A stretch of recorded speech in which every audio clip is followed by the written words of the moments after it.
Bonjour à vous, enregistrement pour le dimanche 9 juin, en direct depuis le Caire. Je vais commencer comme d'habitude par le Dow Jones 30.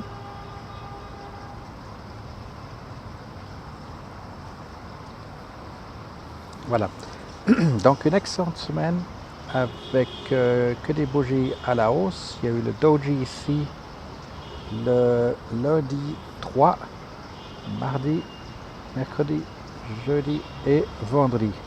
Donc 4 aptiques vraiment très puissantes. Et puis j'ai laissé les traits de la semaine passée pour voir que le point de résistance ici, plutôt le point de support ne s'est pas confirmé. Il est passé en dessous, par contre, est revenu aussitôt par ici. Donc je vais laisser mes traits exactement comme il est déjà décidé ici, en imaginant que nous attendons le deuxième roulement ici et la suite du troisième roulement ici. Ou alors il ne tient pas, comme il n'a pas tenu ici le support, il repasserait dessous pour terminer un roulement latéral pour revenir à jusqu'à 25 000, grosso modo ici 25 000, et troisième roulement avec la pointe de nouveau aux alentours de 26 000. Voilà les possibilités pour le Dow Jones 30, le SP 500.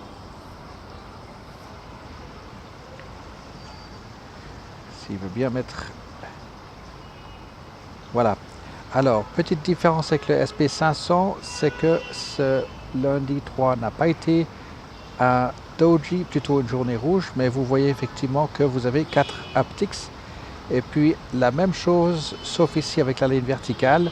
Premier roulement, support n'a pas tenu, il est passé en dessous. Correction, alors même cas de figure ici. À voir maintenant s'il veut passer plus haut pour faire des roulements plus hauts, ou alors latéral, un peu comme le Dow Jones 30 ici, latéral pour ce milieu de mois avec le nouveau mois des options dans 2 semaines. Alors le CompuX, Nasdaq Composite Index, semblable au SP500, vous avez le vendredi 3 une bougie rouge avec beaucoup d'activité, beaucoup de bagarres, et puis ensuite vous avez les 4 aptiques également ici. Alors ici, image peut-être un tout petit peu différente, c'est que vous avez un premier roulement ici, le deuxième roulement, il faudra voir, donc aujourd'hui le lundi, à voir à l'ouverture comment ce qu'il va tenir, mais probablement qu'il voudra faire plutôt un roulement plutôt vers le bas ici. Premier roulement, deuxième roulement ici et troisième roulement ici. Ou alors latéral en venant taper de nouveau ici aux alentours de 7700, 7800. Le VIX,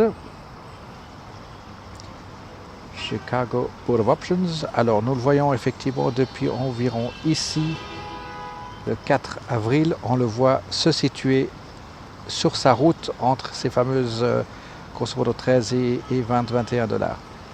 Alors premier roulement, deuxième roulement, troisième roulement. Là pour l'instant on voit que le marché est plutôt latéral sur un espace de plusieurs semaines. Alors maintenant je vais me tourner et puis nous allons prendre comme d'habitude les individuels. Le temps que ça se rafraîchisse à l'écran. Voilà. Alors, AEO, nous avons dit bearish à partir du moment où il y avait ces deux moyennes mobiles qui se croisent ici le 5 mai. Et puis on a un énorme soubresaut ici avec cette tournée ou ce retournement depuis le 3 juin. Et puis aussitôt il est revenu ici à 17,50. Donc est-ce que maintenant il est plutôt sur, je vais mettre, voilà, une horizontale ici. Est-ce qu'il est plutôt ici entre 17,50 et 19,50? Ma ligne, voilà, elle est à peu près à l'horizontale ici. Et puis, suivez bien parce qu'il y a un super MACD ici qui est en train de se raccourcir. RSI, Maniflow dans la bonne direction. Stochastics également. Donc, il a déjà fait un bon soubresaut ici en 4-5 jours. Attendez-vous effectivement, ou attendons-nous plutôt, à ce qu'il puisse naviguer ici entre 17,50 et 19,50. AES, il est maintenant un tout petit peu plus lisible. Nous allons imaginer quelque chose comme ceci. Voilà. Alors, premier roulement, deuxième roulement et puis troisième roulement. Là, je pense qu'il est assez... il s'explique de lui-même. Ici, on arrive à bien le déceler comme ceci pour AES. Voilà, on va passer à ANF. ANF, énorme gap à la baisse. Alors, de bonne augure pour ceux qui avaient un call de 21, c'est parfait, donc il passe, il vous libère. MACD qui est en train de se raccourcir sérieusement, donc ici bien laisser poser toute la poussière pour qu'on puisse le lire à nouveau pour savoir où est-ce qu'il va agir ou réagir. Donc effectivement cette ligne ici, depuis novembre l'année passée, on voit ces points de support, donc voilà, on l'attend effectivement en retour ici aux alentours de 17. Donc là, il est à 15,60 et quelques. On va l'attendre ici plutôt à 17 avant de faire quoi que ce soit avec ANF. Alors, point d'entrée potentiel, à attendre la confirmation. Attention avec les calls, etc. Mais ne vous précipitez pas dessus pour l'instant. Voilà pour ANF.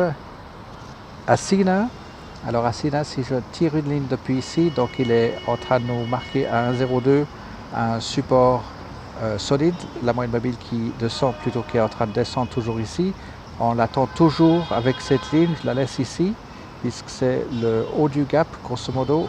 Donc le milieu du gap à 1,70. Donc on a ici un premier roulement, deuxième roulement, troisième roulement. Là maintenant 4 et 5. Donc effectivement il va être un tout petit peu dormant jusqu'à entre là où il est maintenant à 0,7 et 1,40. Pour ensuite arriver à 1,70, puis ensuite ce sera ce plafond de 2 $ qui va devenir son support par la suite. Alors juste la très grande image pour remettre en mémoire. Voilà, si vous tirez votre ligne sur votre graphique à travers cette période ici, vous voyez à 2,30. Donc c'est là que nous l'attendons par la suite à venir taper sa tête, puis ensuite à se poser dessus. Alors je vais me remettre sur 6 mois, oui, voilà. BlackBerry. BlackBerry nous fait, je vais peut-être revenir sur 3 mois. Voilà. On va mettre les lignes.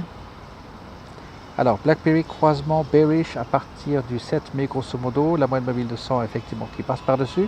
Par contre là maintenant à 7,90, on voit un support qui se décide très très bien avec un MACD qui se raccourcit, RSI Moneyflow et puis les stochastiques en bas. Donc ici, intéressant de voir arriver dans 2 semaines pour les options, pour voir effectivement s'il serait capable de venir plutôt chatouiller à 8,40. Donc laissez-le, donnez-lui de la place pour qu'il puisse remonter un chouïa en dessus de 8, à voir pour laisser passer ce mois des options, en tout cas sur BlackBerry. Par contre, point d'entrée, donnez-vous encore juste quelques jours pour avoir les 2 moyennes mobiles 10 et 20, et puis ce sera probablement un très bon support ici. CHK bearish depuis le 25 avril. Nous voyons effectivement qu'il n'est pas capable de tenir. Les 2 moyennes mobiles se séparent encore, enfin se partent en divergence. Donc ici à 8,90, on va imaginer ici que le support pourra commencer à se dessiner. Vous avez un MACD depuis le 12 avril qui est en hiver et qui reste en hiver. Et là maintenant il y a un raccourcissement donc sensible sur une plus longue période comparé à ce qu'on voit ici depuis le 11-12 avril. Stochastics effectivement en bas, pas violemment en dessous de la ligne, mais en dessous, et on attend effectivement à ce qu'il puisse nous confirmer un point de support ici. Donc je suis obligé de me remettre sur une année et puis voir ici, voilà, à 2,11, il est descendu en dessous ici à 1,90. Donc effectivement, attendez-vous maintenant à un retournement de situation en voyant effectivement les indicateurs ici sur un an, c'est assez clair. Donc laissez-le revenir pour venir toucher effectivement sur cette ligne ici, en dessus de son gap, qui représente du grosso modo 2,20. Voilà. Chico's. Voilà, alors Chico's, alors, contrairement à ma ligne que j'avais mis légèrement haussière, ici vous voyez, il est en train de nous faire 1 et 2 et 3 latérales ici. C'est un faux espoir, j'ai envie de dire, sur ce premier roulement. Par contre, ce que je vais faire, c'est que je vais laisser ici pour la fin de la semaine prochaine, pour voir, ou la fin de cette semaine, pour voir comment ce qui va agir par rapport à 3,40 et puis venir de nouveau à 3,68 pour pas dire 3,70, se taper la tête contre 3,70 ou le passer. Donc voilà une note pour CHS, ce serait 3,70. Est-ce qu'il tape 3,70 pour faire 4 et 5 ou est-ce qu'il passe 3,75 pour revenir à 4,25, taper la tête ici sur cette période ici de résistance qui est à 4,25. Voilà pour Chico's. GE. Alors GE se passe bien par rapport au lead. Ici on voit qu'il est revenu taper la tête, mais en fait il est passé en dessus. Donc jeudi, vendredi, qu'est-ce que je dis oui, mercredi, jeudi et vendredi, il a bien tenu en dessus de cette ligne. Donc ça c'est des bonnes nouvelles pour GE. Maintenant on l'attend effectivement à quelque chose comme 10,45, 10,50. On se remet sur une année, voilà oui, 10,50 par rapport à ce passé ici, vous le voyez ici. Donc là il avait fait 1, 2, on va dire 3, après correction, il y avait les earnings, il est revenu ici. Il est revenu ici, donc même chose, on l'attend ici de nouveau entre 10 et 10,50, presque 11. Infosys continue son chemin bel et bien sur les lignes. Vous voyez, si je retire cette ligne et je remets nos lignes avec cette grande diagonale, je vais me remettre sur 6 mois. Voilà, vous avez effectivement, il est en train de suivre comme nous l'avions dessiné dans le passé. Je vais laisser cette ligne. On va imaginer qu'il va taper sa tête durant cette semaine et venir de nouveau un tout petit peu vers le bas, ou alors casser, passer par-dessus et puis terminer, puisqu'il avait entamé ici un premier roulement. On peut attendre effectivement à ce qu'il fasse encore un roulement ici et puis par la suite ici jusqu'à 11,25. Alors pour Infosys ce serait plutôt ceci. On va imaginer ici entre, alors ça c'est quoi, c'est 10,40 et ici 10,80 et il est maintenant déjà à 10,60, donc on attend de nouveau à 10,80 avant qu'il puisse tourner s'il passe par-dessus de cette ligne, ou bien alors je me répète un petit peu, mais autrement il va redescendre par ici. Voilà pour Infosys.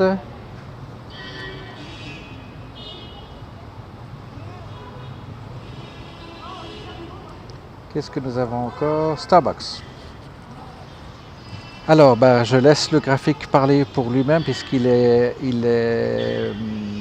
comment est-ce qu'on va dire ça? Là, on s'attendait à ce qu'il fasse un roulement, un deuxième roulement et un troisième roulement ici. Il est passé carrément en dessus pour dépasser carrément les 79,80 $, puisqu'il est à 82,48. Donc là, on va laisser revenir sur 80, ou alors il continue sa grande montée pour faire carrément, il faut le mettre sur 5 ans. Vous voyez où il est. Il est en train de partir vraiment violemment au nord. Donc à 62,50, les résistances ici, il y a percuté et traversé au 30 novembre de l'année passée. Et là maintenant, il ne fait qu'à sa tête, loin d'être à résistance. MACD ici qui sont en train de s'aplanir. Alors suivez-le sur le très long terme, à quel moment il voudra revenir, probablement se reposer d'ici au prix de 68 grosso modo ici. Alors je le reprends sur une année, je remets mes lignes. Voilà, on attendait sur une point à un moment latéral ici, et ce n'est pas du tout son cas, il va aller plus haut que ceci. S'il veut faire du latéral mais en restant en dessus de 79, c'est tout à fait faisable également. Sketches. Bel et bien, alors je vais me rapprocher, que ce soit plus lisible, voilà. Donc la ligne ici, qui pouvait être un plafond pour lui, ne l'a pas été, il l'a traversé direct. Et puis maintenant, on s'attend à ce qu'il puisse terminer ici. Premier roulement, deuxième roulement et troisième roulement. On va laisser ça comme ça pour SKX. Stochastics sont en train de partir fortement en hiver. Donc ça se rallonge, ça c'est bon. Et puis je vais mettre sur 3 mois ici. 10 et 20, oui, il n'est pas loin d'être à résistance court terme en tout cas. Donc je vais peut-être rajouter une ligne ici, je vais piquer cette ligne-là. Plutôt quelque chose comme ceci. Voilà, on va s'imaginer comme ça. 1, 2, et puis ensuite 3. Donc probablement qu'il va terminer pour les options à 31, pourquoi pas. Alors, qu'est-ce qu'on est? SWN. SWN bearish depuis le 16 mai. À voir comment ce qu'il va ouvrir tout à l'heure. À 3,47, il a fini à 3,50. Stochastiques sont en bas, RSI, MACD pas fort, j'ai envie de dire. Voilà, juste le rappel. Premier roulement, deuxième roulement, voilà, 1 et 2 et 3. Donc voilà, on arrive au bout du troisième roulement. Donc ici, changement de direction certainement attendu cette semaine. Puisque là, on voit, vous le voyez ici, les 3 roulements. Si je me remets mes lignes, ça va être chaotique. Non. Aussi chaotique le trafic ici au Caire. Alors sur un an, il y a tous ces petits roulements dans ces roulements. Et puis ensuite, vous voyez les grands roulements qui se dessinent ici. Un premier grand roulement, deuxième long roulement. Et ensuite, il ne tient pas ici. Donc on l'attend, malgré tout, on l'attend à 3,70, pour pas dire 3,80 et 4,80. Donc cette semaine, ça va être intéressant de le voir comment est-ce qu'il va se rediriger au nord. Et puis sur 6 mois, vous le voyez, même chose ici, premier roulement, deuxième roulement et troisième roulement à 4,90. Je vais me remettre mes lignes ici. Et je vais piquer cette ligne-là.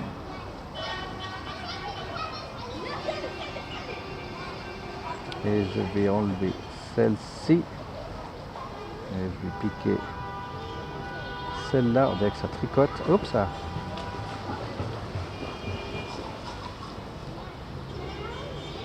Voilà. Un peu de patience avec mes lignes et le bruit. Voilà. Un roulement, deuxième roulement et le troisième roulement, vous le voyez ici. On va imaginer ceci comme ça pour SWN. Under Armour, alors très intéressant, j'ai regardé un petit peu les touristes et les Égyptiens portent très souvent des casquettes UAA, des t-shirts et des shorts UAA, assez étonnant. Alors sur 5 ans, juste pour le petit rappel avec UAA, puisqu'il y a eu le splitting, et puis un magnifique support ici à 13,48, et là vous voyez un, peut-être ici, 1, 2 et 3. Alors ça veut dire qu'on pourrait s'attendre à un petit retrait possible vers le sud. Si je le mets sur un an, là vous avez une ribambelle à la hausse. Ici, si vous prenez sur le... Je vais prendre un nouvel écran là. Ça commence à être... hop ça. Voilà, quelque chose comme ceci. Voilà, premier roulement, deuxième roulement, et puis là, un ensemble, alors 3, 4 et 5. Alors attention, oui, ce que je disais, c'est qu'il pourrait faire un petit passage au sud. Maintenant, c'est vraiment possible. Il faut s'attendre à une correction vers le bas. Suivez bien la résistance ici, ça tombe bien, puisque vous allez pouvoir mettre un call probablement à 26. Il va prendre la valeur encore cette semaine. Et puis voir comment ce qu'il va terminer. Parce que vous avez le stochastiques en haut, MACD et RSI sont en haut. Donc ça va être intéressant de le voir venir se reposer aux alentours de 25 ici. Je vais juste remettre sur l'autre écran. Voilà, par rapport à la fin des options ici, probablement à 25, ça serait assez un joli appel à faire entre 26 et 25. Avec le call de 26 qui va commencer à prendre de la bonne valeur. Alors, WAB doit, et nous savons qu'il est capable de le faire, on l'attend de nouveau aux alentours de 73 $. Donc à partir d'ici, croisement des 2 moyennes mobiles, on attend à des roulements enchaînants plutôt vers le haut. Et puis ensuite, 74 $, il va venir taper sa tête et on va voir comment il va se comporter. À partir de 74, il doit passer en dessus, il est capable de le faire. Wendy's, contre toute attente, on attendait à ce que la résistance soit confirmée. Il se comporte comme un mauvais garçon ici, mais de nouveau un tout petit peu comme UAA. Attention, le doji de vendredi. Ça va être intéressant de le voir effectivement vouloir revenir ici. Je vais rajouter une ligne plus ou moins parallèle à l'autre pour dire voilà, il pourrait revenir ici. Et puis, est-ce qu'il tient tête ou pas pour terminer le mois à, voilà, ici, qui correspondrait à 18,80, plutôt à 19 $. Alors, Wendy's, je m'avance un petit peu, mais on l'attend à 19 $ pour les expirations ici, sauf si tout d'un coup, il décide de vivre sa vie à 20 et à 20 et demi. Donc, ça va être intéressant. Je vais garder mes notes ici pour la semaine prochaine à voir comment ça se déroule. Alors voilà pour celle-ci. Alors ABB, on va juste prendre 2 ou 3 autres de ABB. Alors voilà, ma ligne diagonale, je la laisse de la semaine passée. On l'attend effectivement puisqu'il est capable de faire des sacrés soubresauts ici. Comme vous le voyez, comme il l'a fait durant le mois de janvier, février et mars. Donc même chose, on l'attend assez mouvementé à vouloir revenir à 20, vers 20, voire 21 quart, 20-25. Et puis, je vais prendre les yeux, c'était lesquels? Il y a juste INTC pour les yeux. Ah voilà, INTC, parfait. Alors là, vous avez un très bon point de support pour INTC. On aura l'occasion de le prendre en travail pratique la semaine prochaine. On va le faire ensemble puisque le MACD, RSI, tout ça, les stochastiques sont en belle position. Donc, on va pouvoir travailler avec lui en spreads. Il y a le IPG que je remets sur les écrans parce qu'on voit qu'il a fait une longue période ici latérale sur le long terme et puis sur une année il est absolument latéral, donc à un moment donné on l'attend effectivement de nouveau aux alentours de 23-24. Donc je l'ai remis comme je disais sur les écrans. JBL, même chose, il nous a fait une pointe en bas à son point assez faible. Si vous regardez sur 5 ans, c'est très bien situé, donc il est effectivement ici à 25-24, il est à 26-40, pardon. Donc effectivement, il est en train de frôler. Dans le passé, c'était des sacrés supports ici, pardon, c'était des sacrées résistances, et puis ici, il l'a traversé d'un seul coup, et là maintenant, ça devient un point de support. Donc il est à un beau point de support ici, à le surveiller et à l'exploiter pour les trimestres à venir ici. Coca-Cola, extrêmement fort. Il a fait un roulement, 2 roulements, 3 roulements et changement de direction. Donc là, on va laisser filer au nord puisque tous les indicateurs vont, en tout cas les précoces, nous indiquent une résistance. Et puis sur les courts termes, il n'y a pas encore à résistance pour Coca-Cola, mais on avait imaginé qu'effectivement 50 $, il avait la capacité de les toucher et de les passer. Mais passer de 1,50 $, c'est quand même assez fort. LKQ, un autre que je remets sur le radar, les amis, parce que voilà, sur 5 ans, ce que ça donne.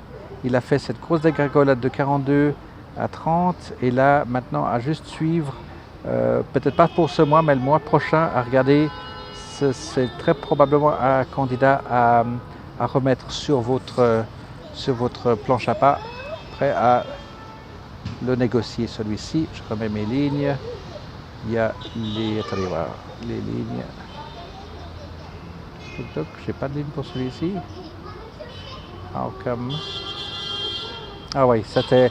Ben voilà, donc dans le passé, on avait effectivement laissé filer au nord et puis maintenant, il vient nous rechercher. Donc ça, c'est très bien. Voilà pourquoi je n'avais pas de ligne plus récente que celle-ci. Donc je vais profiter de tirer à ma sauce quelque chose ici. Voilà, effectivement, donc il y a une ribambelle ici, 1, 2, 3, 4, et puis on va ignorer ceci, mais on va dire que ça c'est 5, et il vient de nouveau à la baisse, et il est probable qu'il puisse finir non pas à 23,50, mais probablement à 25. On va juste regarder comment est-ce qu'il va terminer ce mois ici, et puis ensuite, potentiel de 30 $ pour LKQ. Et de nouveau, je vous incite à regarder vos value lines, mettez-les à jour. Nokia, alors, magnifique correction, aussitôt il est tombé, aussitôt il est reparti au nord. Donc là, je vais prendre cette ligne.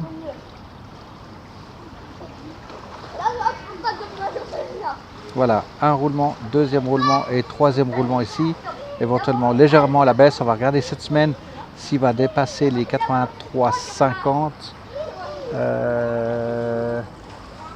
Ouais, 83,50 à voir ici. Pour Nike, pardon, je disais Nokia, c'est Nike. 83,50. Nokia. Alors, Nokia, gap et nombre d'engringolade. Alors ici, on va l'attendre à plus ou moins. Voilà, comme ça. Donc, il revient dans les eaux de 5 $. Hein. Donc, regardez toujours le book value pour cette société. Voilà, il est de nouveau un très bon support par contre. Effectivement, laissez bien les stochastiques long terme revenir tout en bas pour si vous voulez, pour ceux qui veulent peut-être l'exploiter de nouveau jusqu'à 6, pourquoi pas. Mais laissez-le vraiment vous confirmer maintenant pour le support. C'est imminent pour Nokia de nouveau. Alors juste pour les yeux, Oasis, ouais, on attend ici un roulement, deuxième roulement, troisième roulement. Et puis je crois que j'ai fait le tour.